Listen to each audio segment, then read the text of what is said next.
Nandito na naman ako mga idol para ipakita yung pagmamahal ko sa asawa ko. Joke lang. Araw-araw na paglilinis ko ng sugat ng asawa ko, nakita ko rin siyang ngumiti. Magandang sign to mga idol na mas bumubuti yung pakiramdam niya at mas nagiging okay at maganda yung recovery niya. Ay, oo nga pala. May mga nag-send pala ng star sa akin sa mga nakaraang video ko. Shoutout sa lahat ng mga nagsesend ng star sa mga video ko. Salamat idol at na-appreciate nyo yung mga video ko. Ikaw, baka marami kang star at bago ka lang din napadaan sa video ko. Baka naman. Joke lang. Anyways, magpapakilala na rin ako. Ako nga pala si Marvin. Lumaki lang sa simpleng buhay, pero kagaya ng iba, may pangarap din ako. Pangarap kong yumaman, syempre para sa pamilya ko. Pangarap ko rin yumaman para naman makatulong sa iba. Pero kung paano gagawin, hindi ko alam. Baka ikaw, alam mo. Joke lang. Bali, November 26 nga kami na-discharge sa hospital. Bali, 6 days na nga rin ang asawa ko dito sa bahay. 6 days ko na rin siyang nililinisan ng sugat niya sa ulo. At sa 6 days nga yun, kitang-kita ko kung paano siya nahihirapan noong mga unang araw niya dito sa bahay. At nakita ko rin yung unti-unti niyang recovery. At magandang recovery. Kita niyo naman mga idol, itong video na to napangiti na siya. Napapangiti ko na siya. Isa lang ibig sabihin nun, mas bumubuti na yung pakiramdam niya. Wala na siya masyadong iniindang sakit. Kung meron man, syempre siguro konti na lang.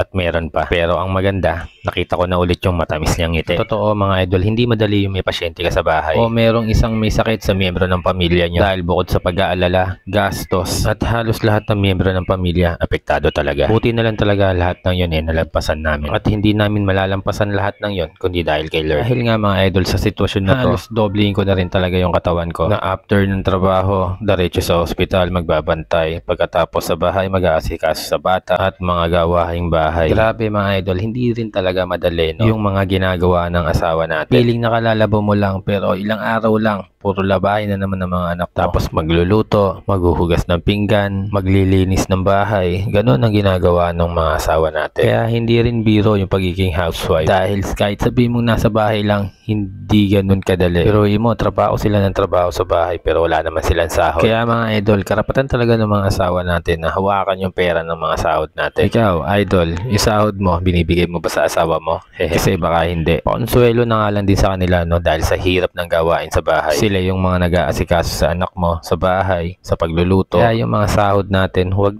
nating ipagdadamot sa mga asawa natin. Kasi kung iisipin mo, tayo nga no, bilang isang empleyado, 8 hours nagtatrabaho. At sa 8 hours na yon may break time. May coffee break pa. Pero yung asawa mo, 24 hours nasa bahay. At 24 hours din na nagtatrabaho sa bahay. Dahil yung gawaing bahay, hindi natatapos. Maya't maya, meron talagang gawaing bahay. Lalo na kung masipag yung misis mo. Agree ba kayo doon mga idol? Pera na lang no, kung nakapangasawa ka ng tamad. Na walang alam sa gawaing bahay. Kasi malamang sa malamang, pagkatapos mo ng trabaho, ikaw pa rin ang gagawa sa bahay. Pero kung tanggap mo naman yung mga ganun sitwasyon, wala na akong magagawa doon.